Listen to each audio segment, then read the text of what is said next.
Podríamos decir que para quien se sienta hoy en Cometa Halley, la lengua es su mundo.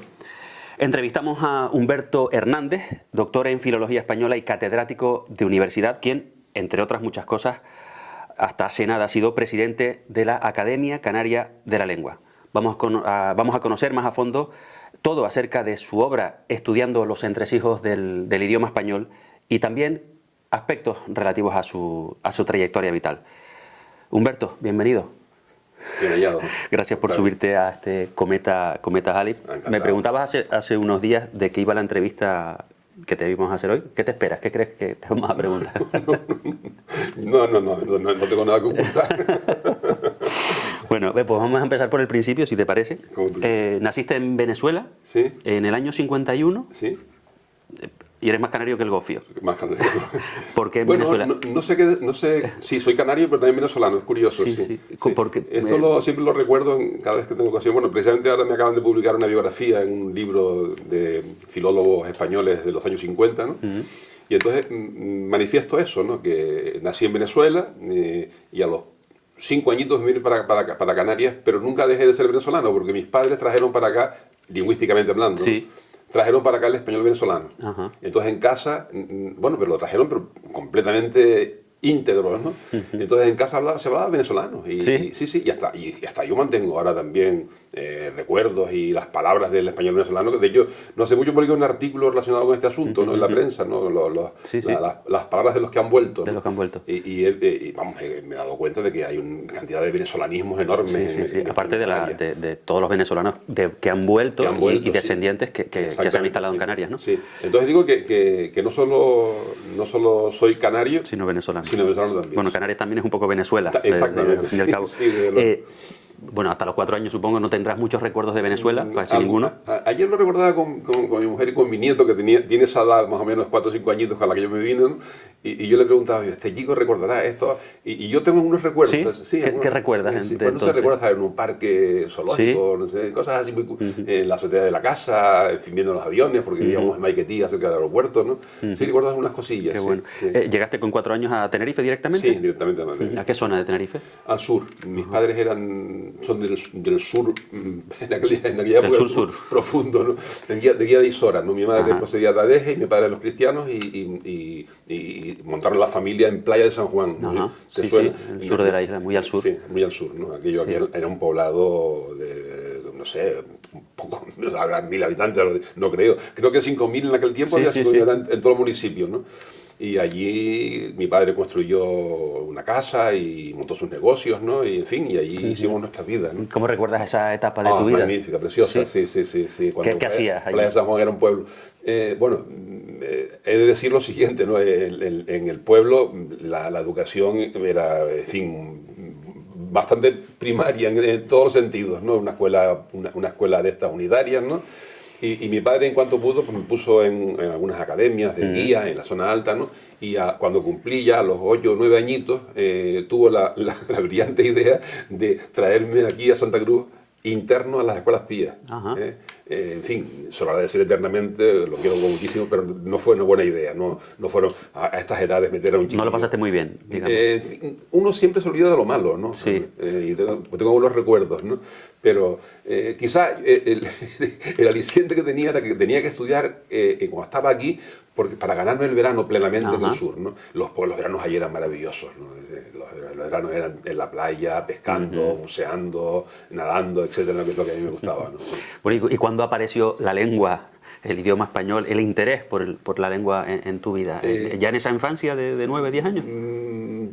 ¿Te gustaba esa asignatura? No, de una manera clarísima, no. Yo recuerdo que tenía algún profesor en estas etapas, ¿no? Que me reconocían que redactaba bien, pero hasta ahí llegaba la cosa, ¿no? Porque esto cuando ya llegábamos a cuestiones más internas de análisis sintáctico, eso era fatal, ¿no? Sí. Pero aquello me entusiasmó. Y luego noté en mi casa, por ejemplo, pues no sé, tenía observación por el español que se hablaba en casa, que era un poco diferente al español de la calle, ¿no? El español venezolano, ¿no?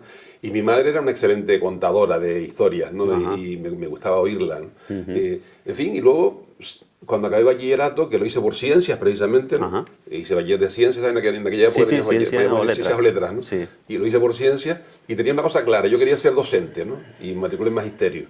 Hice magisterio en un plan magnífico que duró poco tiempo, un plan que era con bachiller superior, 2 años intensos de carrera más 1 año de prácticas y también de clases, ¿no? Fue una época preciosa. Pero cuando acabé, tenía ganas de seguir. Acabé muy joven, como puedes comprender, no tenía 19 años, Sí, sí. todavía, no sé. Y quería seguir estudiando. No sabía exactamente qué, no tenía claro que fuera a hacer filología, ¿no? Tenía claro que quería enseñar, ¿no? Y me acuerdo que fui a la universidad y a ver si había algo relacionado con la enseñanza. Yo sabía que había títulos de pedagogía, licenciado en pedagogía, licenciado en psicopedagogía, pero aquí no estaban todavía implantados esos estudios, ¿no? Estaban en Barcelona y algún compañero se fue a Barcelona a hacer pedagogía y psicopedagogía. Yo tuve que mirar más que nada los horarios de las otras titulaciones en las que podía acceder para que me fuera compatible con la docencia en magisterio, porque empecé a dar clases. Ah, directamente. Acabé y me puse a trabajar a dar clases. clases, sí. Y cuando me vi qué rama podía yo elegir, pues tenía pues pocas cosas, pocas opciones. No sé si podría elegir algo de historia y filosofía y letras en la sección de filología románica. Aquello de entrada me asustó porque entre otras cosas había asignaturas que apenas había tocado, ¿no? Como latín y griego, por ejemplo, o, en fin. Pero nada, no me quedó más remedio. Y estudiaste. Cogí filosofía y letras, la lección de filología románica, ¿no?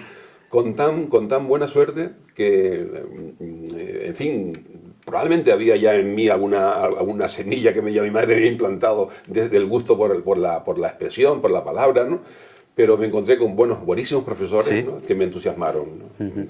Vamos, cada vez que tengo la oportunidad de hacerlo, lo hago, ¿no? Recordar en aquel momento un profesor jovencísimo, ya hoy es mayor que yo, aunque sigue siendo de la edad mía, Manolo Torres Estinga, Sí. ¿no?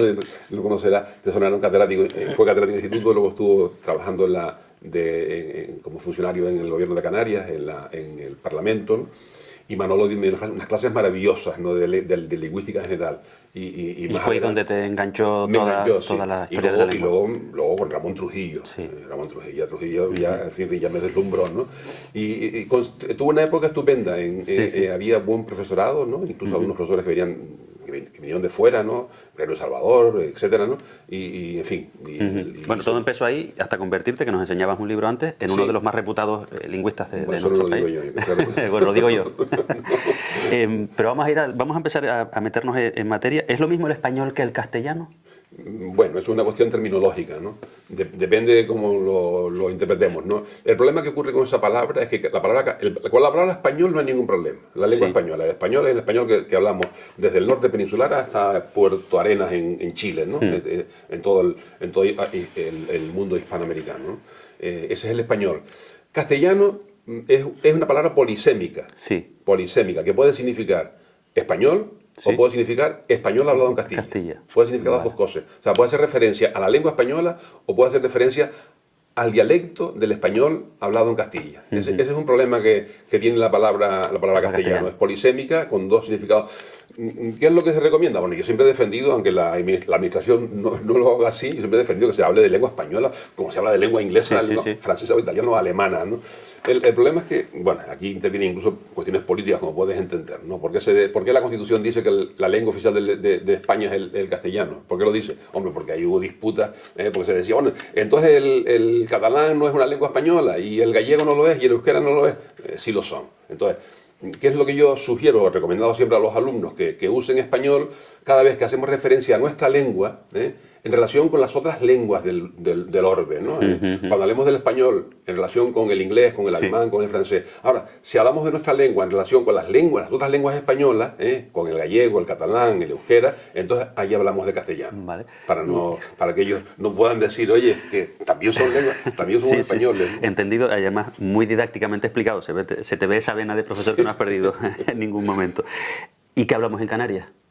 Español. ¿Un dialecto de español? Un dialecto del español. Ajá. Sí, el español de Canarias. ¿Y cómo se creó el dialecto canario? Bueno, ¿Y por qué lo caracteriza? sí, básicamente, sin entrar en súper detalle. Sí. Bueno, por lo pronto es bueno que sepas que el hecho de que hablemos un dialecto no es algo tan original que digamos, ¡ay, qué bien, hablamos un dialecto, qué bueno! ¿No? todos los hablantes de una lengua hablan un dialecto, todos. Todos los españoles hablan un dialecto del español, todos los ingleses hablan un dialecto del inglés. Y en la medida en que la lengua tiene mayor extensión territorial, más dialectos tiene, ¿no? El inglés, por ejemplo, tiene más dialectos que el español. ¿Entiendes? Pues bien, el español tiene una serie de dialectos que podríamos resumir, ¿no? Por resumir, que podríamos decir que son 3 grandes dialectos en el español europeo, ¿no? Sí. El castellano, el andaluz y el canario, y 5 grandes dialectos en el español americano, que van México y Centroamérica es un gran dialecto, todos los países de los Andes otro gran dialecto, Colombia, Venezuela y las islas del Caribe otro gran dialecto, Chile otro gran dialecto y Argentina y Uruguay otro gran dialecto. Son 5 dialectos en América, 3 dialectos en España, 8 grandes dialectos. El nuestro es el español. Curiosamente, te puedo decir una cosa, que de los grandes dialectos del español, todos estos son los 8 grandes dialectos del español. El más pequeñito, el número de habitantes, es el nuestro. ¿No? Es el nuestro. Sin embargo, también te puedo adelantar ya que es el que ha tenido mayor proyección internacional. Mayor proyección. ¿Cómo surge el español de Canarias? Pues, en fin, hay que remontarse un poco a tiempo atrás, ¿no? Porque las islas estaban habitadas por unos ciudadanos, los guanches, ¿no? Que así los conocemos para resumirnos. Sí, los antiguos pobladores. Los antiguos pobladores, ¿no? Y en fin, y hablaban su lengua o sus lenguas. Es algo que todavía no hemos podido, y creo que va a ser difícil determinarlo, no si era una sola lengua o varias lenguas emparentadas o cosas así, ¿no? Pero bueno, entonces, ¿qué ocurre? Que empiezan a llegar desde mucho tiempo atrás, hubo aspiraciones de muchos pueblos por llegar a las islas, seguro que hubo. Pero bueno, lo que a nosotros nos interesa, ¿no? Es a principios del 15, cuando empiezan las primeras intentonas de grandes estados y gobiernos, ¿no? Y países por intentar conquistar las islas, ¿no? Entonces vienen los normandos que entran por Lanzarote y Fuerteventura y luego van, en fin. Pero ya la conquista y la colonización que a nosotros nos interesa es la castellana, la española, ¿no? Que empieza pues eso a principios del siglo XV, ¿no? Se establecen en varias oleadas los españoles, primero en unas islas. Esto es un poco complejo porque había islas de señorío e islas de realengo, ¿no? Sí. Pero bueno, se establecen esos españoles aquí y con una modalidad lingüística traída de la península, que es fundamentalmente la modalidad del sur, la modalidad andaluza y en cierto modo del sur occidental, ¿no? Digamos, también había extremeños en esos pueblos se establecen aquí, y eso es el español que se habla en ese periodo inicial en las Islas Canarias. O sea que el español ceseante, el ceseo, o sea que el ceseo no es un fenómeno nuevo, ¿no? No es nuevo en Canarias. Lo trajeron de la península. Claro.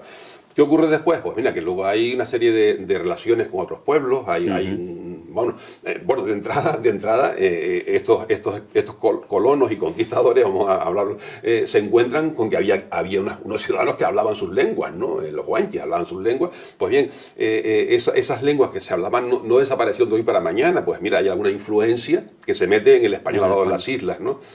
Y todo eso conforma el habla Posteriormente canaria. vienen también muchas oleadas de portugueses, ¿no? Que también quieren Bueno, de hecho, hablando de eso, estaba documentándome para la entrevista, palabras como baifo, perenquén o tajaraste son guanchismos. Sí. De andaluz, tunera, candela o cigarrón, que parecen de Canarias de toda la vida, pues no, bueno, que lo son, pero venían de fuera.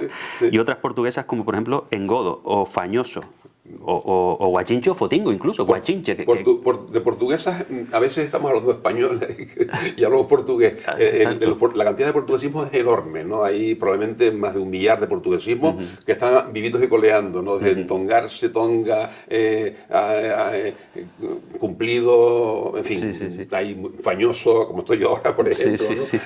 Tener un jeito o darse un jeito, etc., ¿no? Portuguesismos hay muchísimos, ¿no? Pues bien, esta combinación del español influido por los guanchismos, ¿no? Que tampoco, lamentablemente, no nos dejaron una gran cantidad de guanchismos. Solo en el ámbito léxico nos dejaron eso, centenares a lo mejor de guanchismos, al margen de los topónimos, que sí son muchos, ¿no? Luego, esto combinado con la influencia portuguesa y con otras influencias posteriores, pues ha dado lugar a este dialecto canario, ¿no? Influencias posteriores, pues mira, la proximidad, por ejemplo, con el norte de África también ha dado lugar a que tengamos algunos arabismos, ¿no?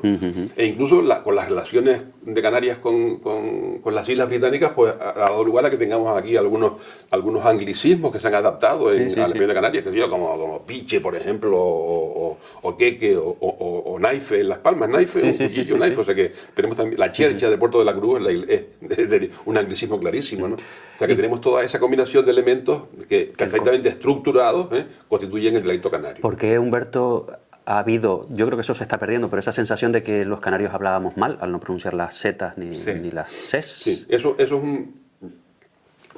creo que más que un complejo es un prejuicio.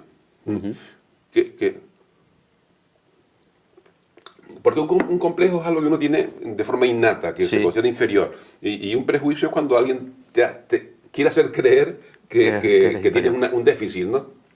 Pues claro, a nosotros hubo un tiempo en que nos hicieron creer que teníamos ese déficit. ¿Por qué?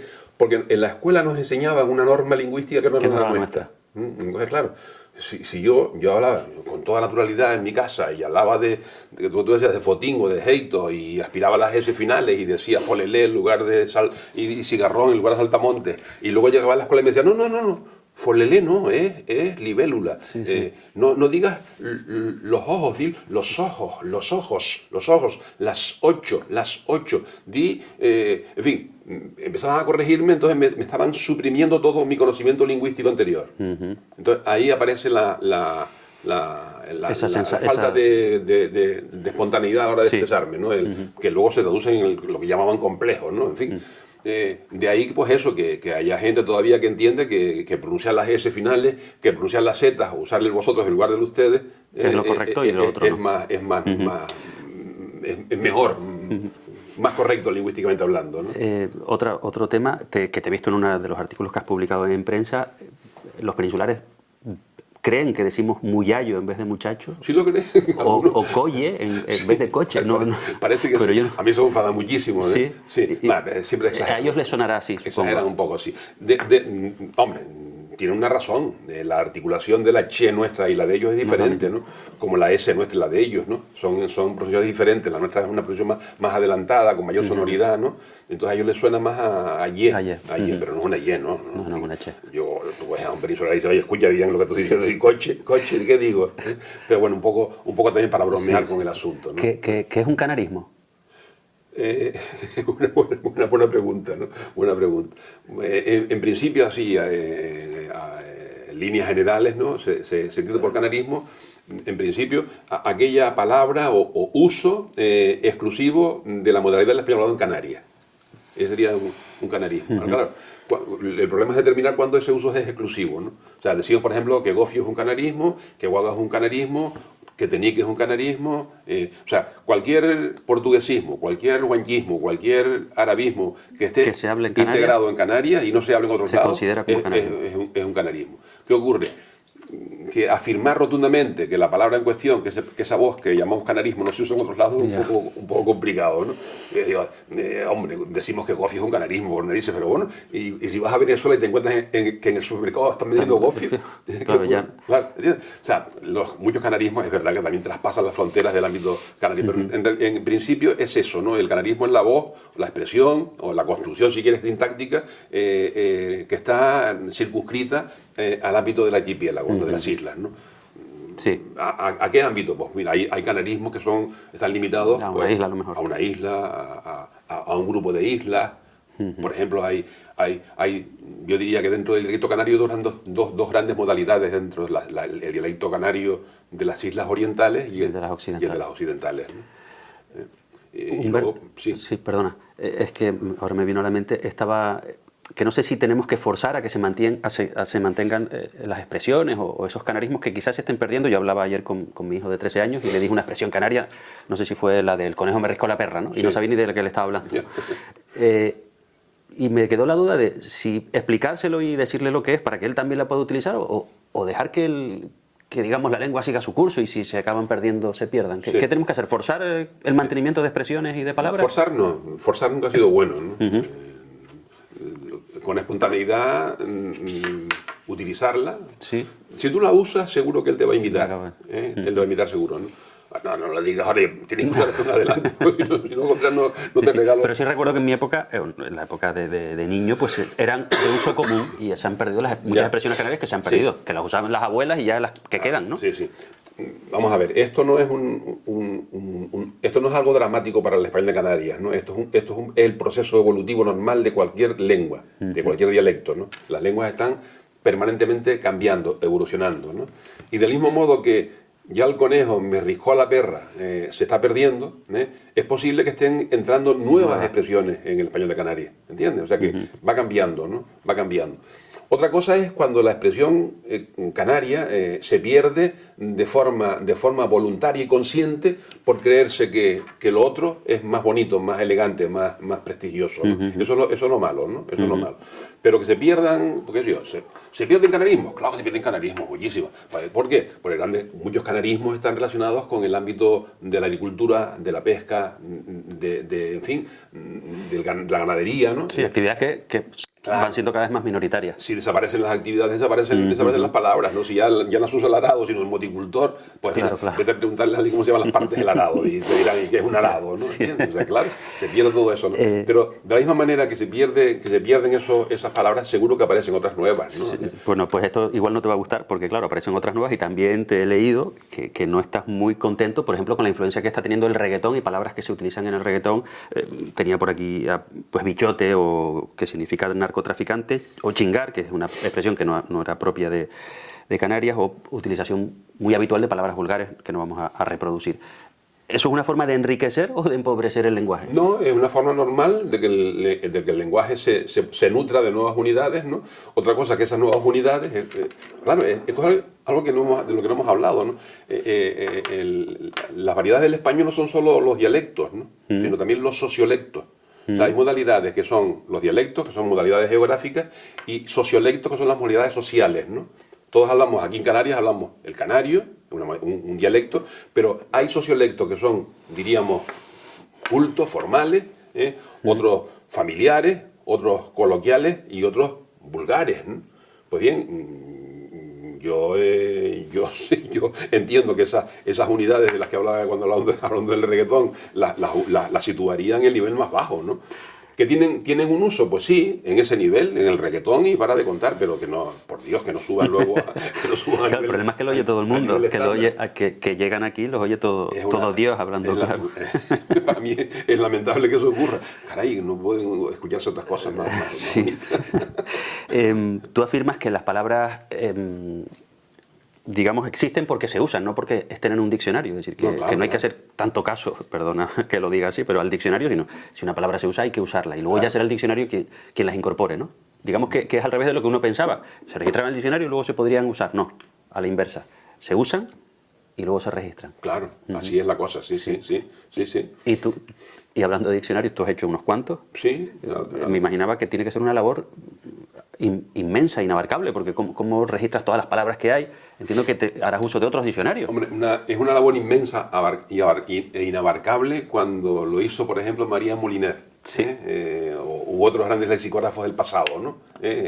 Una persona sola sentada en la mesa de su casa leyendo libros y periódicos y registrando palabras por palabra. Hoy ya no es una labor tan tediosa, ¿no? En el pasado lo fue, hoy no. Hoy ya difícilmente nadie hace a solas un diccionario, ¿no?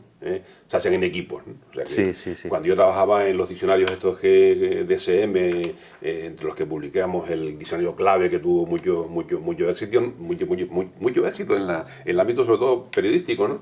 Pues éramos un equipo amplio, ¿no? Un equipo amplio incluso con consultores en otras zonas, ¿no? Y luego, por supuesto, ayudados por todo el aparataje de la informática, ¿no?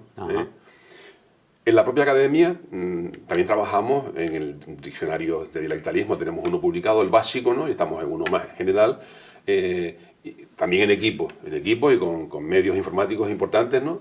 Así todo es una labor lenta, es lenta, ¿no? Muy lenta porque no es fácil determinar, es una gran responsabilidad determinar cuál es el significado exacto de una palabra. Nunca lo va a ser, nunca vas a dar con el significado exacto, pero tienes que aproximarte a él. te digo esto porque muchas veces, bueno, ya llevamos varias sesiones, mira que nos reunimos varias veces en la academia, que a veces estamos toda la tarde con una palabra. Con una palabra. Con una palabra, ¿no? O sea que la cosa... Y no es... sí, te puede dar la impresión de que te desborda aquello, ¿no? Si, en fin, Pero, si no, si no lo conoces, pero no es para tanto. Es una labor apasionante. Da la impresión de que eres como los rockeros. Sigues activo, dices preparando un diccionario. Los rockeros nunca mueren, los lingüistas tampoco. No, que va, no. Todo lo contrario. No. Además, como el tiempo se nos va, tenemos que tratar de frenarlo un poquito, ¿no? ¿Qué proyectos tienes así rápidamente en los próximos meses, años? En la academia estamos trabajando continuamente, ¿no? El proyecto fundamental ahora es el concluir el Diccionario General de Canarismo, que está, el grueso está ya elaborado, ¿no? Estamos perfilándolo, ¿no? Puede que, a ver si conseguimos que este año sacarlo ya adelante, ¿no? Pero simultáneamente tenemos varios proyectos en marcha, ¿no? Hay proyectos de divulgación, por ejemplo, la Academia sigue impartiendo charlas sobre las Islas Canarias en todos los centros del archipiélago que nos lo piden, la Academia sigue publicando, la Academia sigue, en fin, manteniendo una revista de la propia institución, donde se publican artículos de lengua y literatura. La Academia realiza cursos y jornadas, por cierto, los próximos, creo que no sé exactamente qué días, ya te informaremos, tenemos unas jornadas de prensa y literatura, ¿no? Todos los años hacemos una jornada en la Academia con aquellas instituciones o entidades que tienen un mayor papel en la divulgación de un estándar, ¿no? Que en este caso, en el caso nuestro, pues en el caso nuestro, cualquier caso, son los medios de comunicación y la enseñanza, ¿no? Entonces, un año lo dedicamos medios de comunicación y Español de Canarias, prensa y Español de Canarias. Este año toca prensa, o sea que ya informaremos para que... Muy bien. Para invitarte. ¿Vale la pena haberse dedicado a estudiar, a investigar sobre la lengua? ¿Lo volverías a hacer? Tú antes decías que cuando introdujiste, dijiste que el mundo... Su mundo, es su mundo. La lengua o las palabras son su mundo, ¿no? Sí. Es que mi mundo son las palabras. Los límites de mi mundo, eso no es mío, esto es de Wittgenstein. Los límites de mi mundo están en los límites de mi lenguaje. O sea, que ese es mi mundo. O sea, mi lengua es mi mundo. No tendrá fin porque el lenguaje... No, y además es apasionante porque cada vez que amplías ese campo de las palabras, ¿no? De la lengua, estás ampliando tu mundo, se amplía. Y claro, y eso cada vez te dan más ganas de seguir trabajando en este asunto, ¿no? Entonces el mundo sin palabras no sería. No sería lo que es, Bueno, sería otra cosa. Otro planteamiento filosófico, a ver qué es lo primero, si las palabras o el pensamiento, ¿no? Pero no sería lo mismo, ¿no? Porque desde luego las palabras nos hacen lo que somos, ¿no? Exacto, hombre, es la característica fundamental de los seres humanos, ¿no? Hablando de palabras, ¿qué te gustaría que se leyera en tu epitafio dentro de muchísimos años? ¿Y tú que te has dedicado a cuidar de las palabras, a investigar? Uy, qué mal me lo pone. Espero tener continuadores en esta tarea. No lo sé. No sé qué decirte ahora, no se me ocurre. Humberto, ¿cuál es el futuro del dialecto, del habla canaria? Dentro de 100 años, ¿qué se hablará aquí en las islas? Español de Canarias, el que sea. En la forma dentro de 100 años. Si la gente cree, tengo incluso compañeros que son algo pesimistas, ¿no? Y piensan que con esto de la globalización, el español de Canarias o el español de Andalucía o el español de Chile o el de Venezuela se van a perder, ¿no? Yo creo que tan fuerte como los anhelos unitarios, ¿no? La uniformidad, más fuertes aún son aquellos deseos de mantenerte unido a tu tierra, a tu gente, ¿entiendes? Yo no creo que nada pueda luchar para que yo deje de decir millo o gofio o tajaraste no, imposible, ¿no? Yo seguiré diciendo gofio por mucho que lo industrialicen y habrá millo por mucho que lo enlaten, en fin, y no cambiaré ante eso, ¿no? Hubo un lingüista, un filólogo eminentísimo, ¿no? Allá por principios del siglo pasado, que auguró pronosticó casi que para qué estamos preocupándonos por las pronunciaciones del español, cuando en realidad esto de los medios de comunicación, la globalización, iba a conseguir que todas las pronunciaciones fueran una única pronunciación. Se iba a imponer, según él casi ya estaba pronosticando, una única pronunciación que iba a ser la pronunciación típica, prototípica, que es la del castellano, ¿no? Pues no, lejos de cumplirse lo que este hombre decía, lo que este señor decía, está ocurriendo todo lo contrario. Cada vez las diferencias dialectales son mayores. Son mayores. Nos identifican. Que venga. Yo me acuerdo en mi época, incluso el profesor, el maestro nos decía, no digas, qué sé yo, las 8, no digas las moscas, di las moscas, no digas las 8. Bueno, las 8 sí, pero no los ojos.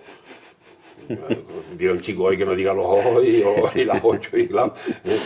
O no, que se pierda una D intervocálica, pues ya se pierden D intervocálicas, se pierde la aspiración, incluso en Las Palmas ya está generalizado casi el hecho de que la S implosiva en ciertas situaciones se pierda, ¿no? Las dos y nos vamos está generalizado en Las Palmas. Y eso no es un error, ni un defecto, ni un problema, ¿no? Eso es fruto de la evolución lingüística del español de Canarias, ¿no? Bueno, Humberto, pues entre palabras, entre lengua, entre canarismo se nos ha ido el tiempo. Muchísimas gracias por haber tenido la amabilidad de subirte a este cometa Halley y de contarnos tantas cosas que conoces. Así que gracias, estimado profesor. Gracias a ustedes y saben que me tienes a tu disposición, Octavio.